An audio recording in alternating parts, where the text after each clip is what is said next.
ചില ട്വിസ്റ്റ് നടന്നവരെ ഇന്നത്തെ സുവിശേഷത്തിൽ നമ്മൾ വായിച്ചു കേട്ടത് ഈശോ ലാസറിനെ ഉയർപ്പിക്കുന്ന രംഗമാണ്. ഈശോ ഇവിടെ ലാസർ മരിച്ചിട്ട് 3 ദിവസത്തിന് ശേഷം ലാസറിന്റെ ശവകുടീരത്തിലേക്ക് വരുന്നു.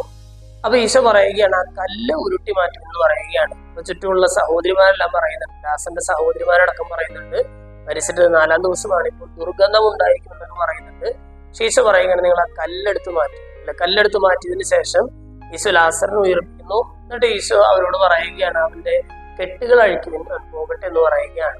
ഇന്നത്തെ സുവിശേഷം വായിച്ചു കഴിയുമ്പോൾ ആത്മീയമായിട്ട് നമ്മൾ ചിന്തിക്കുകയാണെങ്കിൽ 2 കാര്യങ്ങളാണ് നമ്മൾ ചെയ്യാനായിട്ടുള്ളത്. ഒന്ന്, നമ്മൾ നമ്മുടെ ജീവിതത്തിന്റെ ഉള്ളിലെ അല്ലെങ്കിൽ ജീവിതത്തിന് മേലെയുള്ള ഒരു കല്ല് നമ്മൾ ഉരുട്ടി മാറ്റണം എന്നുള്ളതാണ്. 2, നമ്മുടെ കെട്ടുകൾ നമ്മൾ അഴിക്കണം എന്നുള്ളതാണ്. ഒന്നാമതായിട്ട് ഈശോ പറയുകയാണ്, ആ കല്ല് ഒന്ന് നിങ്ങൾ ഉരുട്ടി മാറ്റി. സ്നേഹമുള്ളവരെ, നമ്മുടെ ജീവിതത്തില് പലപ്പോഴായിട്ട് നമ്മൾ തന്നെ നിക്ഷേപിച്ചിട്ടുള്ള ചില കല്ലുകൾ ഉണ്ടായിരിക്കും. എന്താണത്? ചിലപ്പോൾ ഒരു വൈരാഗ്യത്തിൻ്റെതായിരിക്കാം, ചിലപ്പോൾ ഒരു പകയുടേതായിരിക്കാം. ഒരു പക്ഷേ നമുക്ക് തന്നെ മുന്നോട്ട് നീങ്ങാനാവാത്ത വിധത്തില് ചില ഭാരങ്ങൾ നമ്മുടെ ജീവിതത്തിൽ തന്നെ നമ്മൾ കൊണ്ടു നടക്കുന്നുണ്ട് എന്നുള്ളതാണ്.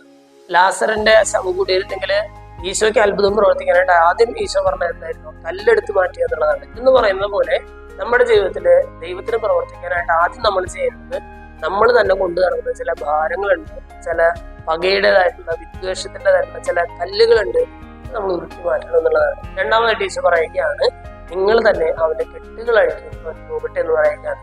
നമ്മുടെ ജീവിതത്തില് നമ്മൾ തന്നെ ചിലപ്പോഴായിട്ട് ഉണ്ടാക്കി വെച്ചിട്ടുള്ള ചില കുരുക്കുകളുണ്ട്, ചില കെട്ടുകളുണ്ട്.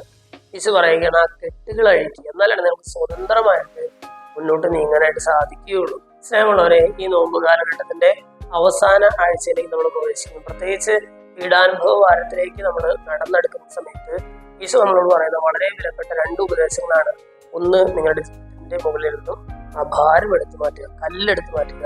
രണ്ടാമതായിട്ട് ഈശോ പറയുകയാണ്, നിങ്ങൾ ഉണ്ടാക്കിയിരിക്കുന്ന ചില കുരുക്കുകള്, ചില ബന്ധനങ്ങള് നിങ്ങൾ തന്നെ അഴിച്ചു കളയുക, നിങ്ങൾക്ക് സ്വതന്ത്രമായിട്ട് മുന്നോട്ട് നീങ്ങാനായിട്ട് സാധിക്കും.